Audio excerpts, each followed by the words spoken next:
ભાવનગર લોકસભા બેઠક પર સોમવારે ઉમેદવારી પરત ખેંચવાનો અંતિમ દિવસ હતો, પરંતુ એક પણ ઉમેદવારે ફોર્મ પરત ખેંચ્યા નથી. તેથી ઉમેદવારોનું ચિત્ર સ્પષ્ટ થઈ ગયું છે.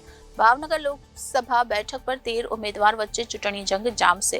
ઉમેદવારોનું ચિત્ર સ્પષ્ટ થતાં હવે રાજકીય પક્ષો દ્વારા ચૂંટણી પ્રચારનો ધમધમાટ શરૂ થશે, જ્યારે ચૂંટણી તંત્ર દ્વારા પણ ચૂંટણીને લગતી આગળની કાર્યવાહી હાથ ધરવામાં આવશે. ભારતમાં લોકસભાની ચૂંટણી 7 તબક્કામાં યોજાવાની છે, જેમાં ભાવનગર સહિત ગુજરાતની લોકસભાની 26 બેઠક માટે ત્રીજા તબક્કામાં આગામી 7મી મેના રોજ ચૂંટણી યોજાશે.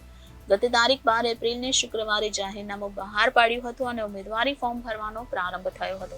આ ચૂંટણી લડવા માટે કુલ 19 ઉમેદવારે ફોર્મ ભર્યા હતા, પરંતુ ઉમેદવારી ફોર્મ ચકાસણી દરમિયાન 6 ઉમેદવારના ફોર્મ અમાન્ય રહ્યા હતા અને 13 ઉમેદવારના ફોર્મ માન્ય રહ્યા હતા. સોમવારે ઉમેદવારી પત્ર ખેંચવાનો અંતિમ દિવસ હતો. તેથી જે ઉમેદવાર ચૂંટણી લડવા ન માંગતા હોય તે ઉમેદવાર બપોરના 3 કલાક સુધીમાં ઉમેદવારી પત્ર પરત ખેંચવાનો સમય ઉમેદવારોને આપવામાં આવ્યો હતો, પરંતુ એક પણ ઉમેદવારે ફોર્મ પરત ખેંચ્યું ન હતું. ભાવનગર લોકસભા બેઠક પર 13 ઉમેદવાર ચૂંટણી લડશે, જેમાં 8 પાર્ટીના ઉમેદવાર છે, જ્યારે 5 અપક્ષ ઉમેદવારનો સમાવેશ થાય છે. 8 પાર્ટીના ઉમેદવારમાં આમ આદમી party, Bharatiya Janata party, Bahujan Samaj party, સ્વતંત્રતા અભિવ્યક્તિ party, Gujarat Sarva Samaj party, new India united party, right to recall party, Aapki Awaaz party વગેરેનો સમાવેશ થાય છે. ભાવનગર લોકસભા બેઠક પર પ્રથમવાર કોંગ્રેસ પાર્ટી ઉમેદવાર ઉતાર્યો નથી, તેથી ભાજપ અને આપ પાર્ટીના ઉમેદવાર વચ્ચે ચૂંટણી જંગ જામશે. ઇન્ડિયા ગઠબંધનની બેઠક નક્કી થયા મુજબ ગુજરાતમાં કોંગ્રેસ 24 અને આપ 2 બેઠક પર ચૂંટણી લડશે, જેના પગલે ભાવનગર લોકસભા બેઠક પર આપ પાર્ટીનો ઉમેદવાર ચૂંટણી લડશે અને કોંગ્રેસના કાર્યકરો તેને સહયોગ આપશે તેમ જાણવા મળ્યું છે.